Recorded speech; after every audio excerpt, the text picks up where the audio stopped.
just wanna run and keep on running. I don't think I'm ever coming back. And all of y'all can talk to the dirt I kick up when I leave. Cause I'm so tired of playing these games. I finally found my purpose, oh yes indeed. Elevation, yes, that's what I've learned from my savior. And when I'm fully complete, I will be as sharp as tomorrow morning's razor.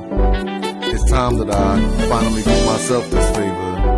It seems that drugs and guns, that's all that I normally relate to. But you see, it's not too late to start this love over.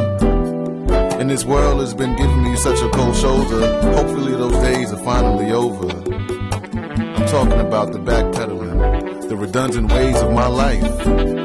All of those nights of 151 and pineapple juice, bartender, please hold some of that ice. Now I know your first thoughts is I probably sound like another broke, struggling, poetic alcoholic. Nah, you see I don't wish for it, I'm working for it. And one day this world I am gonna tour it. I'm gonna start with Mecca, then visit Somalia, then I might check out Johannesburg. And many people have called me a prophet that leaves trails of tears in my words. At times I've dripped out blood. For those that have been lost, I've tried to share some love. And I got a couple other soldiers, but most people will probably call them thugs.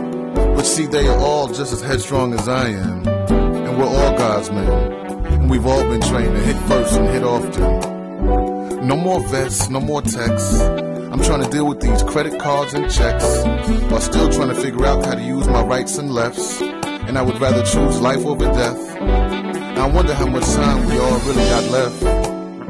Why don't we try and find jobs for some of these homeless people? Then maybe the world could be at least one problem less.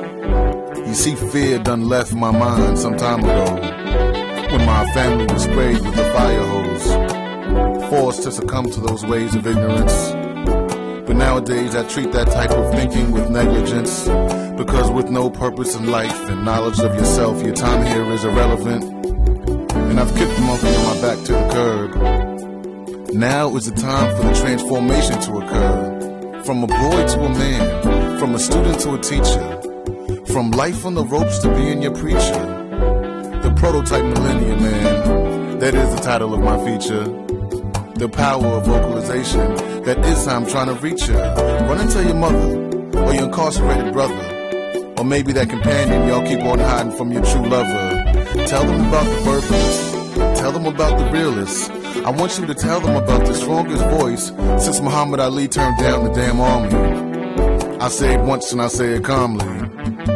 I really wish somebody out here would try me, because I got too much of a hard head making for us all fast, thanks to my pops and my dear mommy.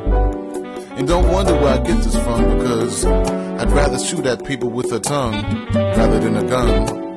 And in case you're wondering, where is it that gun meat comes from? How about every happy home, or single parent home, or abusive mixed with 80 proof home? I can only accept incoming calls on my phone. I tried to beat those streetlights home. I couldn't tell my mom and dad everything, so I used to hear their mouth every day because they found out everything. And I carried my knife to school because my bat was just too big to bring. And I took my pop's car keys on the weekends, so on the weekends I was out. And police, they used to clear our gambling spot out. So we used to move the game right around the corner while drinking Hennessy or Guinness Stout. I had to crawl before I walked. I've seen 4 dead bodies outlined in chalk. And one of those bodies was one of my best friends, Devon Owen Clark, and he died because somebody's gun done went off. Now I wonder, who hasn't done some time locked up north? Recognize this so-called poetry or spoken words that I'm speaking, it's far from soft. Matter of fact, my words are about as hard as the heads of these knuckleheads who are still stuck in time. I'm trying to get my powers and my numbers. If you're with me, then that's fine. If you try to stop me, I know some real soldiers from this place called Columbine. And my granddaddy told me this life was gonna be a rough ride. And he was right, because now I have 4 dead friends, I have 5 in jail, I got a gay uncle, I have a blind aunt, my pop's been robbed at gunpoint 3 times, and my mother had to find a new job 4 times, and my grandmother, her name was Ruth Gilbert, she had a tumor removed from her head. Not to mention she died with Alzheimer's disease. But yet, the only time y'all ever cry is when y'all are broke. People,